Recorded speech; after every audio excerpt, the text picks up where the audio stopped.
राम राम।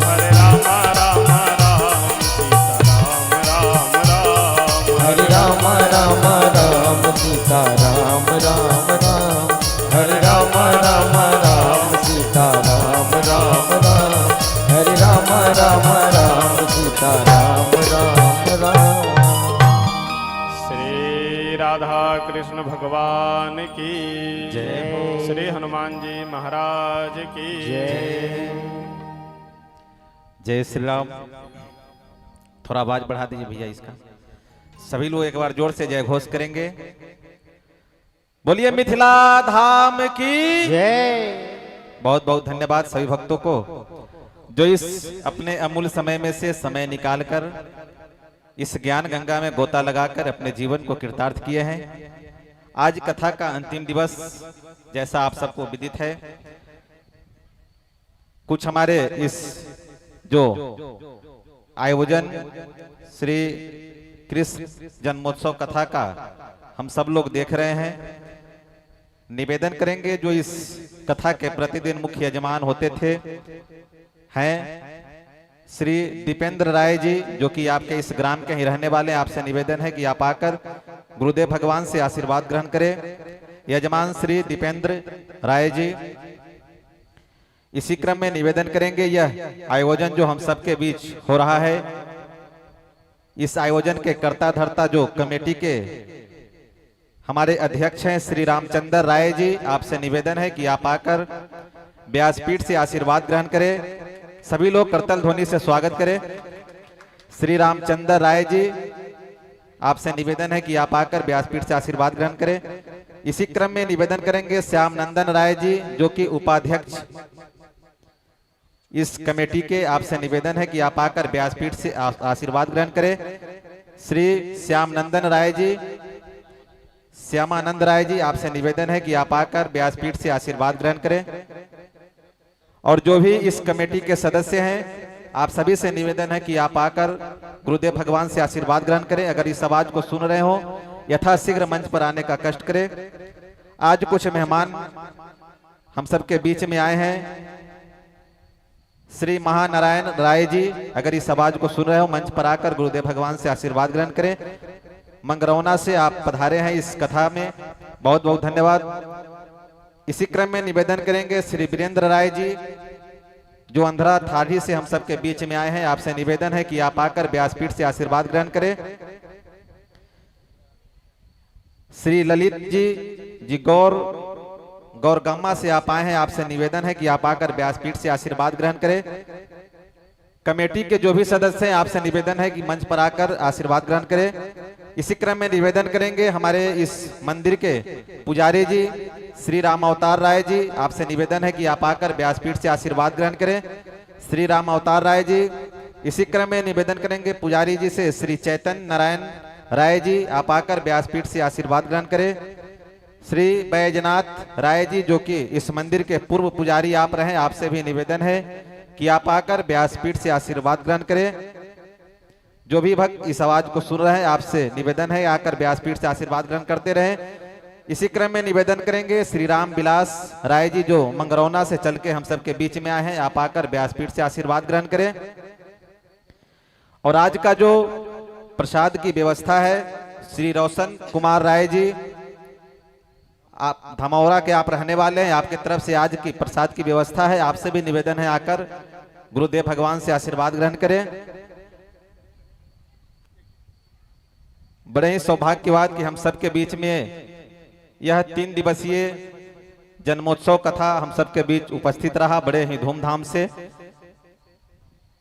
फिर यह संयोग देखिए परमात्मा कब हम सबको देते हैं। जो भक्त जैसा गुरुदेव भगवान बताए हैं श्री अयोध्या धाम आना चाहते हैं, आप सादर आमंत्रित हैं। जब भी आपको आना है श्री अयोध्या धाम आश्रम पे निसंकोच भाव से आप आ सकते हैं। आश्रम का पता आप सभी को इस ग्राम के जो भी हमारे राम सेवक राव जी है या श्यामानंद राय जी हैं, आप उनसे ले सकते हैं। अथवा मोबाइल नंबर आश्रम का बैनर फ्लैक्स पे लगा हुआ है, आप वहां से फोन नंबर ले लेंगे। कुछ लोग गुरु दीक्षा लेना चाहते हैं। जो लोग भी गुरु दीक्षा लेना चाहते हैं, कल सुबह 10 बजे बगल में ही राम सेवक राय जी के दरवाजे पे महाराज श्री का निवास स्थान है। सुबह 10 बजे जिन लोगों को गुरु दीक्षा लेना है आप आकर के ले सकते हैं।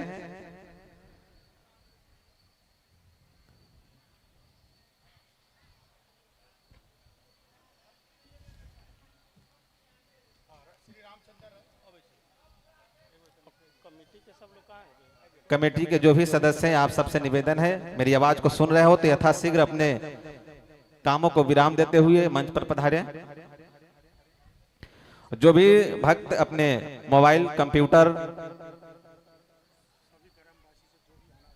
हाँ जो भी भक्त आना चाहते हैं आप आकर आशीर्वाद ले सकते हैं। कोई ऐसा बंधन नहीं है जिनका मैं नाम लूं वही आएंगे, जिनका मैं नाम न लूं या सोच लीजिए कि मैं नाम नहीं जानता हूं, आप आकर के आशीर्वाद ले सकते हैं गुरुदेव भगवान से।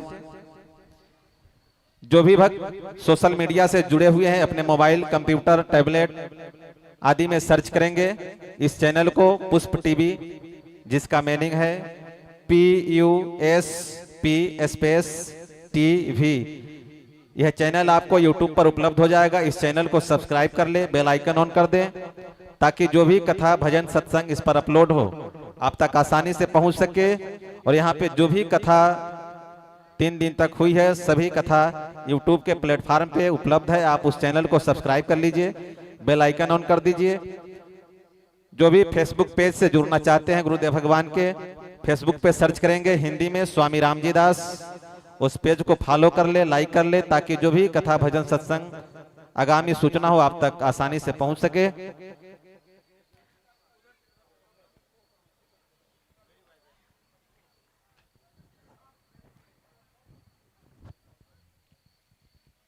पुनः ध्यान देंगे कल 10 बजे सुबह में जिन भक्तों को गुरु दीक्षा लेना है आप बगल में ही गुरुदेव भगवान का निवास स्थान है, आकर गुरु दीक्षा ले सकते हैं।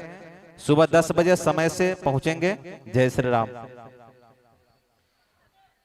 गुरु दीक्षा की जो भी व्यवस्था है हमारे राम सेवक राय जी से संपर्क करके ले सकते हैं। राम सेवक राय जी से भी निवेदन है कि आकर महाराज श्री से आशीर्वाद लें। श्री राम सेवक राय जी।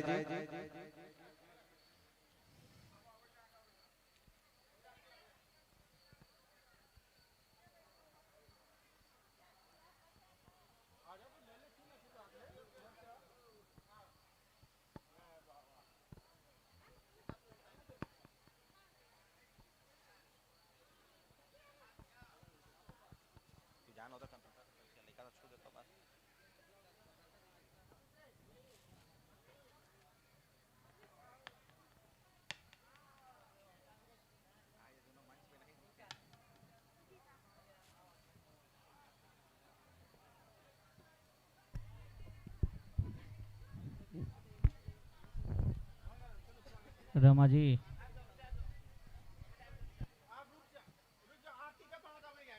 ब्याजी से निवेदन है कि आरती शुरू कराएं। हमारे संत भगवान आरती की व्यवस्था करें। जय श्री राम।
आरती को प्रज्वलित करें। ओम यम ब्रह्म वेदांत वेदो वदन्ति परम प्रधानम प्रसम तथान्ये विश्वोद्गते कारणमेश्वरं वा तस्मै नमः विघ्ननाशनाय। ओम यम मरुत सुवन्ति दिव्यस्तवै वैदेशांकवत् कर्मोपनिषदे गायन्ति अनशामगा ध्यानावतद्गतेन मनसा पश्यन्ति यं योगिनो यस्यां विदुषराश्रगुणा देवाय तस्मै नमः देवाय तस्मै नमः। एक कर्पूर आरती ओम श्री भागवत महापुराणाय नमः।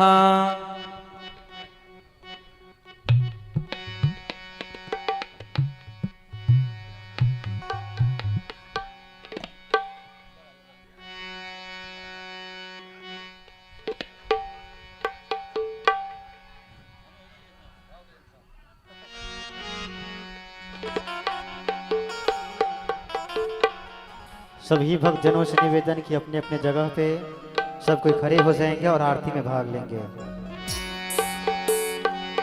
श्री बांके बिहारी तेरी आरती गाओ, श्री बांके बिहारी तेरी आरती गाओ, श्री बांके बिहारी तेरी आरती गाओ, श्री बांके बिहारी तेरी आरती गाओ।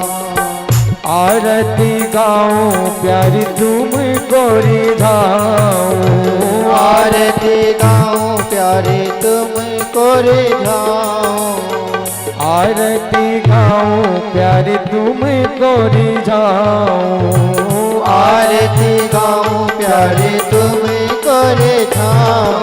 श्री बांके बिहारी तेरी आरती गाओ, श्री बांके बिहारी तेरी आरती गाओ, श्री बांके बिहारी तेरी आरती गाओ, श्री बांके बिहारी तेरी